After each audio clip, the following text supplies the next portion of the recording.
please visit LibriVox.org. The Adventures of Tom Sawyer by Mark Twain. Chapter 13. The Pirate Crew Set Sail. Tom's mind was made up now. He was gloomy and desperate. He was a forsaken, friendless boy, he said. Nobody loved him. When they found out what they had driven him to, perhaps they would be sorry. He had tried to do right and get along, but they would not let him. Since nothing would do them but to get rid of him, let it be so. And let them blame him for the consequences. Why shouldn't they? What right had the friendless to complain? Yes, they had forced him to it at last. He would lead a life of crime. There was no choice. By this time he was far down Meadow Lane, and the bell for school to "take up" tingled faintly upon his ear. He sobbed now, to think he should never, never hear that old familiar sound any more. It was very hard, but it was forced on him. Since he was driven out into the cold world, he must submit. But he forgave them. Then the sobs came thick and fast. Just at this point he met his soul's sworn comrade, Joe Harper, hard-eyed, and with evidently a great and dismal purpose in his heart. Plainly here were two souls with but a single thought. Tom, wiping his eyes with his sleeve, began to blubber out something about a resolution to escape from hard usage and lack of sympathy at home by roaming abroad into the great world never to return, and ended by hoping that Joe would not forget him. But it transpired that this was a request which Joe had just been going to make of Tom, and had come to hunt him up for that purpose. His mother had whipped him for drinking some cream which he had never tasted and knew nothing about. It was plain that she was tired of him and wished him to go. If she felt that way, there was nothing for him to do but succumb. He hoped she would be happy, and never regret having driven her poor boy out into the unfeeling world to suffer and die. As the two boys walked sorrowing along, they made a new compact to stand by each other and be brothers, and never separate till death relieved them of their troubles. Then they began to lay their plans. Joe was for being a hermit and living on crusts in a remote cave, and dying, sometime, of cold and want and grief. But after listening to Tom, he conceded that there were some conspicuous advantages about a life of crime, and so he consented to be a pirate. 3 miles below St. Petersburg, at a point where the Mississippi River was a trifle over a mile wide, there was a long, narrow, wooded island, with a shallow bar at the head of it, and this offered well as a rendezvous. It was not inhabited. It lay far over towards the further shore, abreast a dense and almost wholly unpeopled forest. So Jackson's Island was chosen. Who were to be the subjects of their piracies was a matter that did not occur to them. Then they hunted up Huckleberry Finn, and he joined them promptly, for all careers were one to him. He was indifferent. They presently separated to meet at a lonely spot on the river bank 2 miles above the village at the favorite hour, which was midnight. There was a small log raft there which they meant to capture. Each would bring hooks and lines, and such provision as he could steal in the most dark and mysterious way, as became outlaws, and before the afternoon was done they had all managed to enjoy the sweet glory of spreading the fact that pretty soon the town would hear something. All who got this vague hint were cautioned to be mum and wait. About midnight Tom arrived with a boiled ham and a few trifles, and stopped in a dense undergrowth on a small bluff overlooking the meeting-place. It was starlight and very still. The mighty river lay like an ocean at rest. Tom listened a moment, but no sound disturbed the quiet. Then he gave a low, distinct whistle. It was answered from under the bluff. Tom whistled twice more. These signals were answered in the same way. Then a guarded voice said, "Who goes there?" "Tom Sawyer, the Black Avenger of the Spanish Main. Name your names." "Huck Finn, the Red-Handed, and Joe Harper, the Terror of the Seas." Tom had furnished these titles from his favorite literature. "'Tis well. Give the countersign." 2 hoarse whispers delivered the same awful word simultaneously to the brooding night. "Blood!" Then Tom tumbled his ham over the bluff and let himself down after it, tearing both skin and clothes to some extent in the effort. There was an easy, comfortable path along the shore under the bluff, but it lacked the advantages of difficulty and danger so valued by a pirate. The terror of the seas had brought a side of bacon, and had about worn himself out with getting it there. Finn, the red-handed, had stolen a skillet and a quantity of half-cured leaf tobacco, and had also brought a few corn-cobs to make pipes with. But none of the pirates smoked or chewed but himself. The Black Avenger of the Spanish Main said it would never do to start without some fire. That was a wise thought. Matches were hardly known there in that day. They saw a fire smouldering upon a great raft 100 yards above, and they went stealthily thither and helped themselves to a chunk. They made an imposing adventure of it, saying "Hist" every now and then, and suddenly halting with finger on lip, moving with hands on imaginary dagger hilts, and giving orders in dismal whispers that if the foe stirred, to let him have it to the hilt, because dead men tell no tales. They knew well enough that the raftsmen were all down at the village laying in stores or having a spree, but still that was no excuse for their conducting this thing in an unpiratical way. They shoved off presently, Tom in command, Huck at the after oar, and Joe at the forward. Tom stood amidships, gloomy-browed, and with folded arms, and gave his orders in a low, stern whisper. "Luff, and bring her to the wind." "Aye, aye, sir." "Steady, steady." "Steady it is, sir." "Let her go off a point." "Point it is, sir." As the boys steadily and monotonously drove the raft toward midstream, it was no doubt understood that these orders were given only for style, and were not intended to mean anything in particular. "What sail's she carrying?" "Courses, topsails, and flying jib, sir." "Send the r'yals up. Lay out aloft there, half a dozen of ye, fore-topmansts'l. Lively now."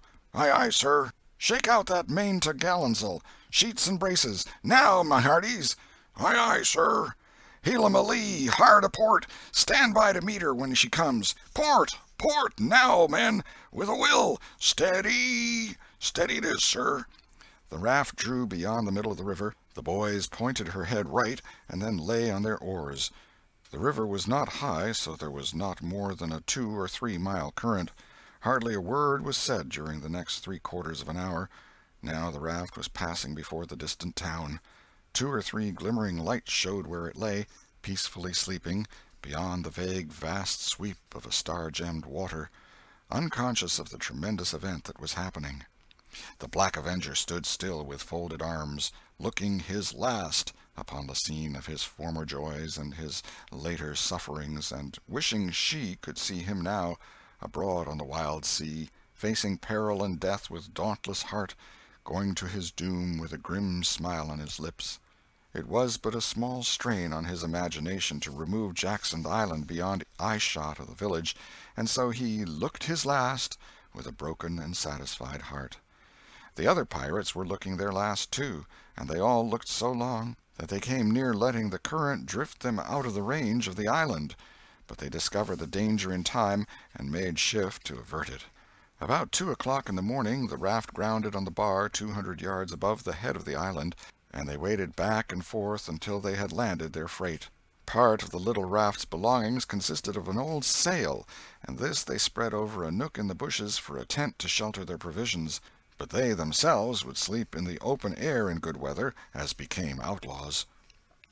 They built a fire against the side of a great log 20 or 30 steps within the somber depths of the forest, and then cooked some bacon in the frying-pan for supper, and used up half of the corn-pone stock they had brought. It seemed glorious sport to be feasting in that wild, free way in the virgin forest of an unexplored and uninhabited island, far from the haunts of men, and they said they never would return to civilization. The climbing fire lit up their faces and threw its ruddy glare upon the pillared tree-trunks of their forest temple, and upon the varnished foliage and festooning vines. When the last crisp slice of bacon was gone, and the last allowance of corn-pone devoured, the boys stretched themselves out on the grass, filled with contentment. They could have found a cooler place, but they would not deny themselves such a romantic feature as the roasting campfire. "Ain't it gay?" said Joe. "It's nuts," said Tom. "What would the boys say if they could see us?" "Say? Well, they'd just die to be here. Hey, Hucky?" "I reckon so," said Huckleberry. "Anyways, I'm suited. I don't want nothing better'n this. I don't ever get enough to eat, generally, and here they can't come and pick at a feller and bully-rag him so." "It's just the life for me," said Tom. You don't have to get up mornings, and you don't have to go to school and wash and all that blame foolishness. You see, a pirate don't have to do anything, Joe, when he's ashore, but a hermit, he has to be a-praying considerable, and then he don't have any fun, anyway, all by himself that way." "Oh, yes, that's so," said Joe, "but I hadn't thought much about it, you know. I'd a good deal rather be a pirate, now that I've tried it." "You see," said Tom, "people don't go much on hermits nowadays, like they used to in the old times, but a pirate's always respected, and a hermit's got to sleep on the hardest place he can find, and put sackcloth and ashes on his head, and stand out in the rain, and—" "What does he put sackcloth and ashes on his head for?" inquired Huck. "I don't know, but they's got to do it. Hermits always do. You'd have to do that if you was a hermit." "Derned if I would," said Huck. "Well, what would you do?" "I don't know, but I wouldn't do that." "Why, Huck, you'd have to. How'd you get around it?" "Why, I just wouldn't stand it. I'd run away." "Run away? Well, you would be a nice old slouch of a hermit. You'd be a disgrace." The red-handed made no response, being better employed. He had finished gouging out a cob, and now he fitted a weed stem to it, loaded it with tobacco, and was pressing a coal to the charge and blowing a cloud of fragrant smoke. He was in the full bloom of luxurious contentment. The other pirates envied him this majestic vice, and secretly resolved to acquire it shortly. Presently Huck said, "What does pirates have to do?" Tom said, "Oh, they have just a bully time. Take ships and burn them, and get the money and bury it in awful places in their island where there's ghosts and things to watch it, and kill everybody in the ships, and make 'em walk a plank." "And they carry the women to the island," said Joe. "They don't kill the women." "No," assented Tom, "they don't kill the women. They're too noble, and the women's always beautiful, too." "And don't they wear the bulliest clothes? Oh, no, all gold and silver and diamonds," said Joe, with enthusiasm. "Who?" said Huck. "Why, the pirates." Huck scanned his own clothing forlornly. "I reckon I ain't dressed fitting for a pirate," said he, with a regretful pathos in his voice, "but I ain't got none but these." But the other boys told him the fine clothes would come fast enough after they should have begun their adventures. They made him understand that his poor rags would do to begin with, though it was customary for wealthy pirates to start with a proper wardrobe. Gradually their talk died out, and drowsiness began to steal upon the eyelids of the little waifs. The pipe dropped from the fingers of the red-handed, and he slept the sleep of the conscience-free and the weary. The Terror of the Seas and the Black Avenger of the Spanish Main had more difficulty in getting to sleep. They said their prayers inwardly and lying down, since there was nobody there with authority to make them kneel and recite aloud. In truth, they had a mind not to say them at all, but they were afraid to proceed to such lengths at that, lest they might call down a sudden and special thunderbolt from heaven. Then at once they reached and hovered upon the imminent verge of sleep. But an intruder came, now, that would not down. It was conscience. They began to feel a vague fear that they had been doing wrong to run away, and next they thought of the stolen meat, and then the real torture came. They tried to argue it away by reminding conscience that they had purloined sweetmeats and apples scores of times, but conscience was not to be appeased by such thin plausibilities. It seemed to them in the end that there was no getting around the stubborn fact that taking sweetmeats was only hooking, while taking bacon and hams and such valuables was plain simple stealing, and there was a command against that in the Bible. So they inwardly resolved that so long as they remained in the business, their piracies should not again be sullied with the crime of stealing. Then conscience granted a truce, and these curiously inconsistent pirates fell peacefully to sleep. End of Chapter 13. Chapter 14. Happy Camp of the Freebooters. When Tom awoke in the morning, he wondered where he was. He sat up and rubbed his eyes and looked around. Then he comprehended. It was the cool, gray dawn, and there was a delicious sense of repose and peace in the deep, pervading calm and silence of the woods. Not a leaf stirred, not a sound obtruded upon great Nature's meditation. Beaded dewdrops stood upon the leaves and grasses, a white layer of ashes covered the fire, and a thin blue breath of smoke rose straight into the air. Joe and Huck still slept. Now, far away in the woods, a bird called. Another answered. Presently the hammering of a woodpecker was heard.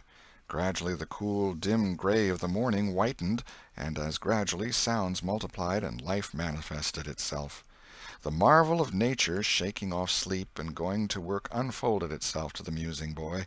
A little green worm came crawling over a dewy leaf, lifting two-thirds of his body into the air from time to time and sniffing around, then proceeding again, for he was measuring, Tom said, and when the worm approached him of its own accord, he sat as still as a stone, with his hopes rising and falling by turns, as the creature still came toward him or seemed inclined to go elsewhere.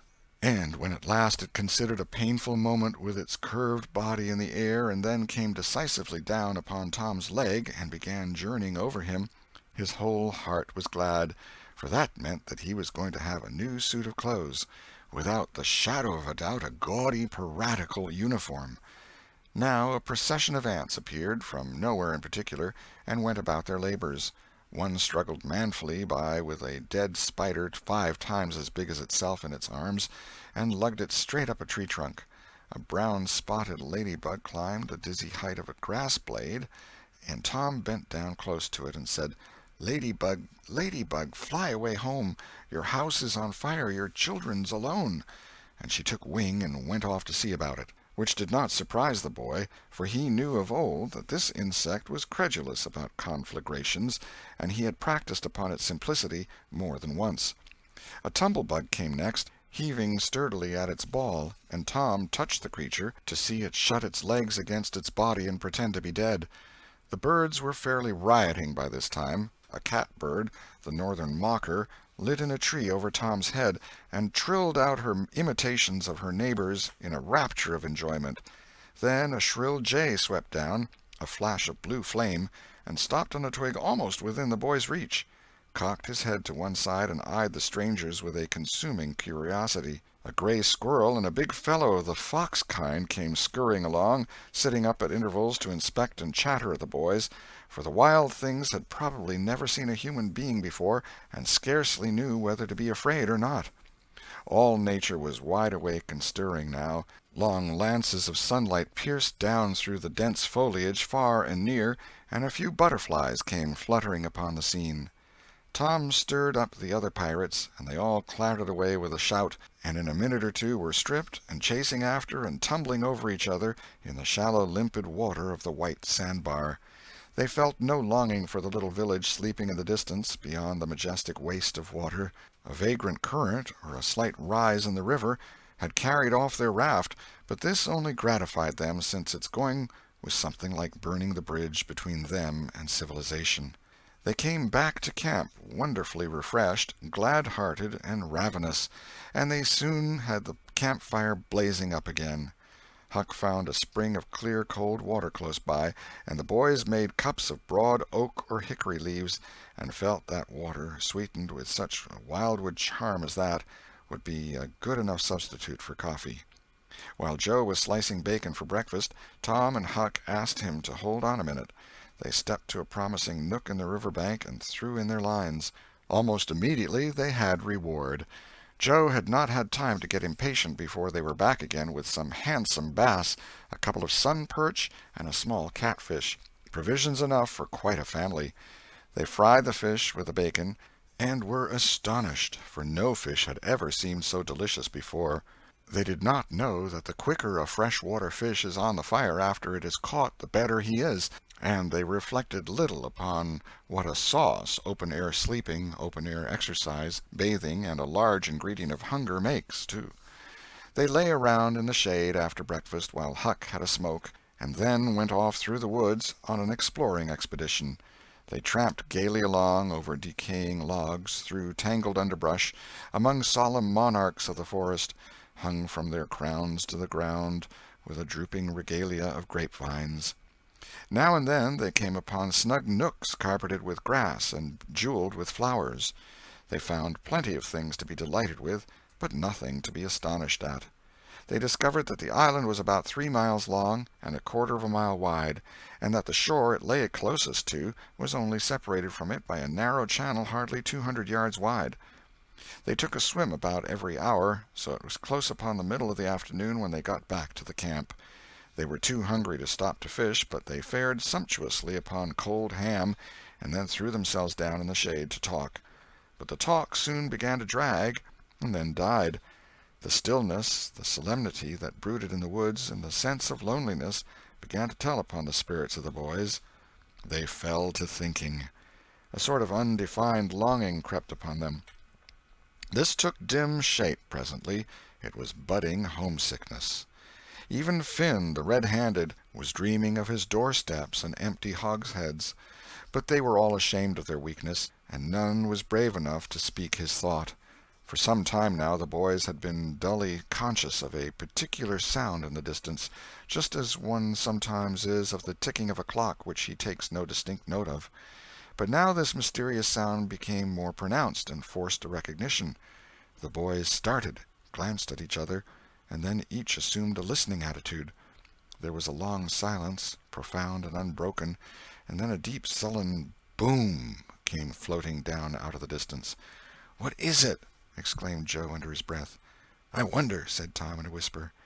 "'Tain't thunder," said Huckleberry in an awed tone, "'cause thunder—" "Hark!" said Tom. "Listen, don't talk." They waited a time that seemed an age, and then the same muffled boom troubled the solemn hush. "Let's go and see."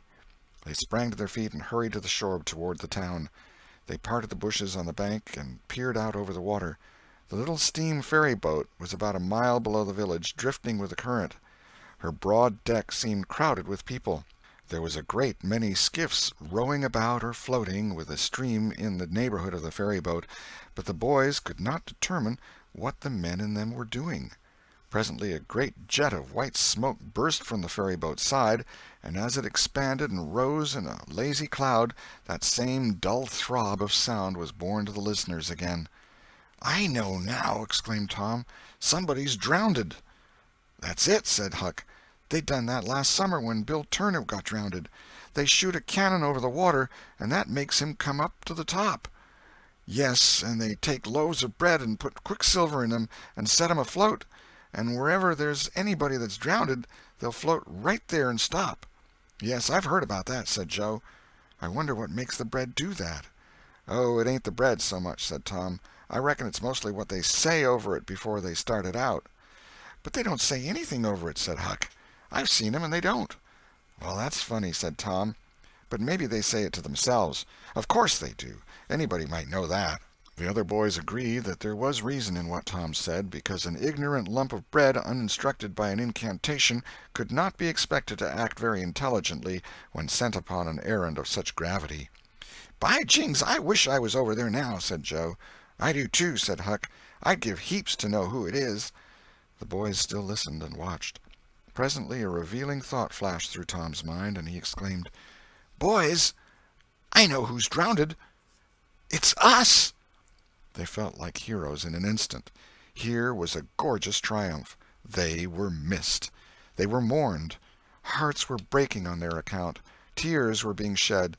Accusing memories of unkindness to these poor lost lads were rising up, and unavailing regrets and remorse were being indulged. And best of all, the departed were the talk of the whole town, and the envy of all the boys, as far as this dazzling notoriety was concerned. This was fine. It was worth while to be a pirate after all. As twilight drew on, the ferry-boat went back to her accustomed business, and the skiffs disappeared. The pirates returned to camp. They were jubilant with vanity over their new grandeur and the illustrious trouble they were making.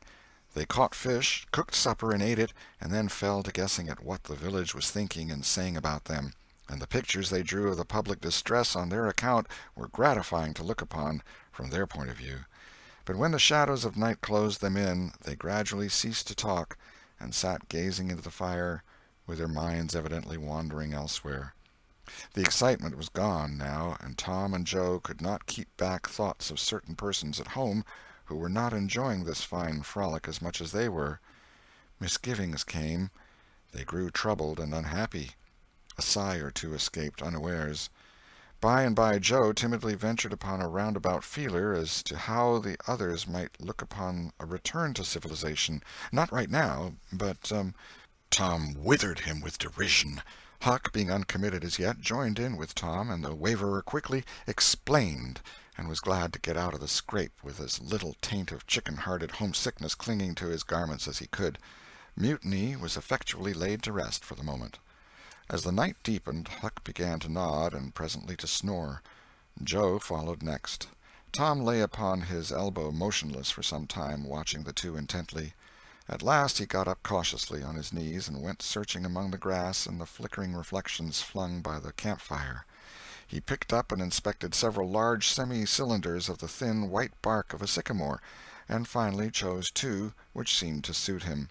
Then he knelt by the fire and painfully wrote something upon each of these with his red keel. One he rolled up and put in his jacket pocket, and the other he put in Joe's hat and removed it to a little distance from the owner. And he also put into the hat certain schoolboy treasures of almost inestimable value, among them a lump of chalk, an india-rubber ball, 3 fish-hooks, and one of that kind of marbles known as the sure-enough crystal. Then he tiptoed his way cautiously among the trees till he felt that he was out of hearing, and straightway broke into a keen run in the direction of the sandbar. End of Chapter 14. Chapter 15. Tom's Stealthy Visit Home. A few minutes later Tom was in the shoal water of the bar, wading toward the Illinois shore. Before the depth reached his middle he was halfway over. The current would permit no more wading now, so he struck out confidently to swim the remaining 100 yards. He swam quartering upstream, but still was swept downward rather faster than he had expected. However, he reached the shore finally, and drifted along till he found a low place and drew himself out. He put his hand on his jacket pocket, found his piece of bark safe, and then struck through the woods, following the shore with streaming garments. Shortly before 10 o'clock he came out into an open place opposite the village, and saw the ferryboat lying in the shadow of the trees and the high bank. Everything was quiet under the blinking stars. He crept down the bank, watching with all his eyes, slipped into the water, swam 3 or 4 strokes, and climbed into the skiff that did yawl duty at the boat's stern. He laid himself down under the thwarts and waited, panting. Presently the cracked bell tapped, and a voice gave the order to cast off. A minute or two later the skiff's head was standing high up against the boat's swell, and the voyage was begun. Tom felt happy in his success, for he knew it was the boat's last trip for the night.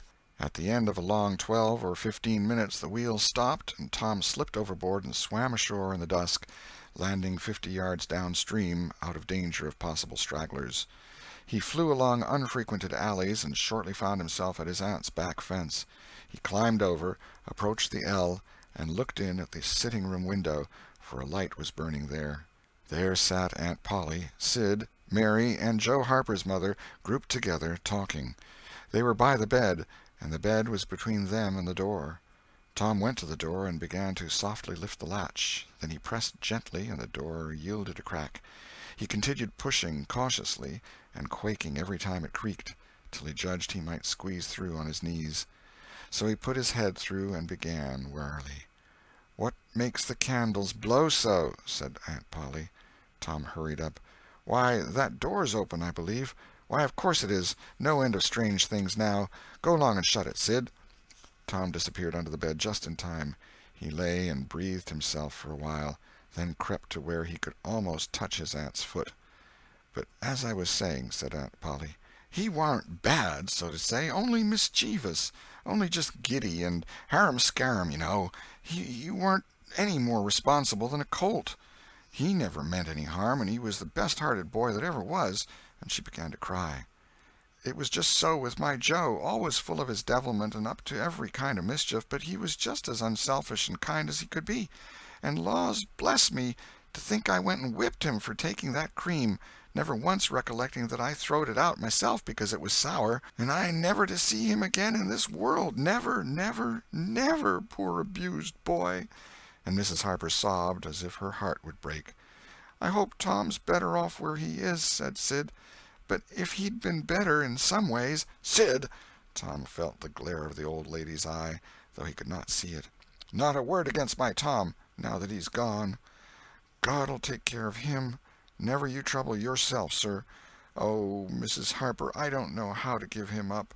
I don't know how to give him up. He was such a comfort to me, although he tormented my old heart out of me, most." The Lord giveth and the Lord hath taken away. Blessed be the name of the Lord. But it's so hard, oh, it's so hard. Only last Saturday my Joe busted a firecracker right under my nose, and I knocked him sprawling. Little did I know then how soon. Oh, if it was to do over again, I'd hug him and bless him for it. Yes, yes, yes, I know just how you feel, Mrs. Harper. I know just exactly how you feel.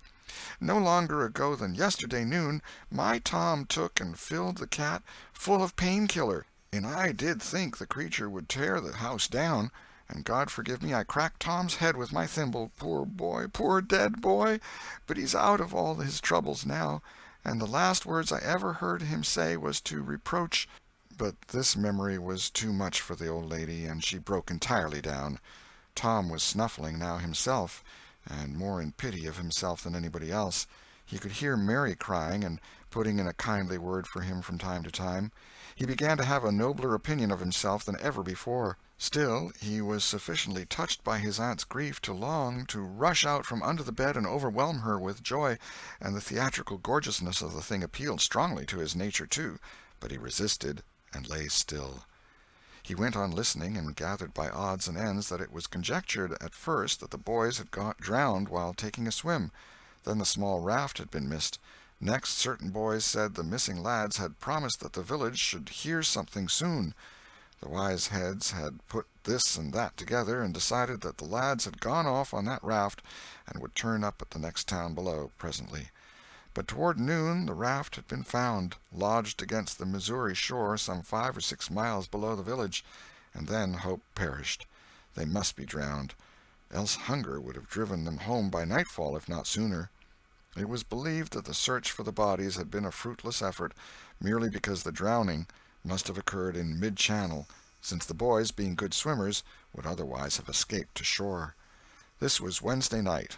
If the bodies continued missing until Sunday, all hope would be given over, and the funerals would be preached on that morning. Tom shuddered. Mrs. Harper gave a sobbing good night and turned to go.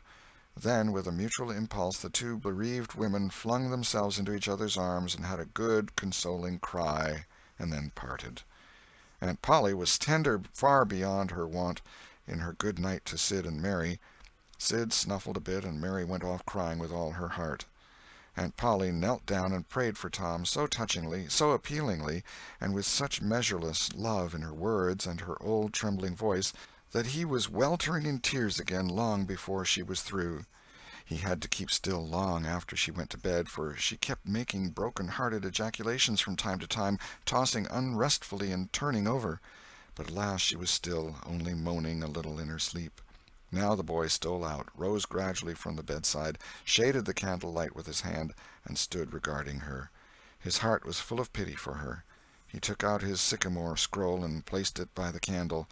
But something occurred to him, and he lingered considering. His face lighted with a happy solution of his thought. He put the bark hastily in his pocket. Then he bent over and kissed the faded lips, and straightway made his stealthy exit, latching the door behind him. He threaded his way back to the ferry landing, found nobody at large there, and walked boldly on board the boat, for he knew she was tenantless except that there was a watchman who always turned in and slept like a graven image. He untied the skiff at the stern, slipped into it, and was soon rowing cautiously upstream. When he had pulled a mile above the village, he started quartering across and bent himself stoutly to his work. He hit the landing on the other side neatly, for this was a familiar bit of work for him.